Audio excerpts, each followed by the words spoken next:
This is the simplest possible HTML document. This is all that's required in a document in HTML. You have a title and you have a paragraph. That's all that's really required. This is the same document in xhtml. This is the simplest possible xhtml document. You notice it's got a lot more stuff. You look at this document and you look at this HTML document and you got to be asking yourself, why would I want to go through all this trouble when I can get away with this? And that is an excellent question.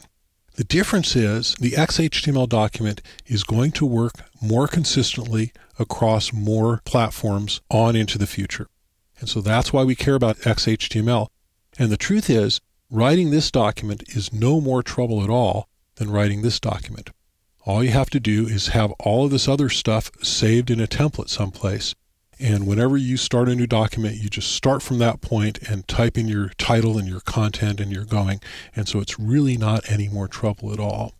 So let's take a look at some of the different elements in this document. And before we do that, we need to talk a little bit about terminology so that we are on the same page as we talk about all the different parts of this document. So this is a tag. It begins with a left angle bracket and it has the name of the tag inside and then it ends in a right angle bracket. This is an end tag.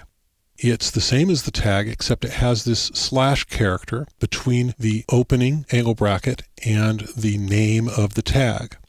And so together these two tags are called a beginning tag and an end tag. And inside they have the content of the element. So all together with the begin tag and the end tag and the content, it's called an element. An element includes all of those pieces, begin, content, and end. The begin tag is this one and the end tag is that one. Okay? So this is a title tag. Here's the head tag, and you'll notice that the head tag contains the title tag. So everything between the beginning of the head and the ending of the head is the whole element, the head element. The head element contains the title tag and it may contain even some other stuff. This is the body tag, and the body element contains the body of the document, including, this paragraph and whatever else that you might want to put in there. And then there's the HTML element, which contains all of it. It goes all the way up here, actually, doesn't it? Yeah. So that's tag. And that's element. A container is a type of a tag that has content. The P element is a container. It has content.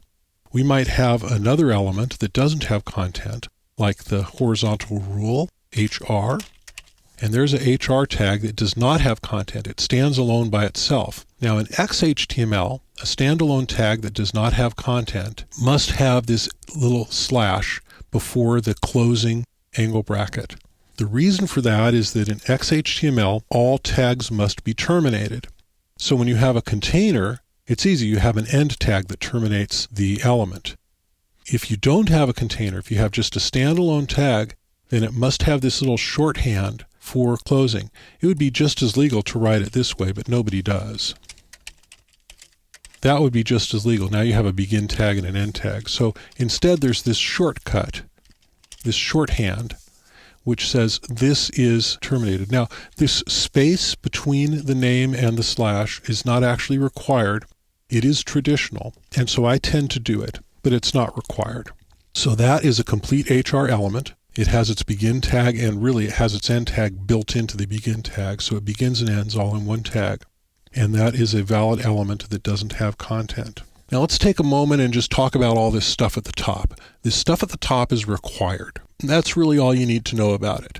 What it is, how it works, is probably not relevant.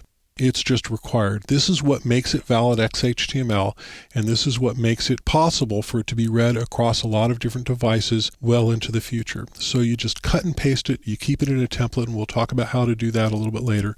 We're going to talk a little bit about some of the components of this a little bit later so that you'll understand the parts of it that you may want to occasionally change. But for the most part, you just need to know that it's required, and you're going to cut and paste that, and it's included in the templates section of the exercise files with this course.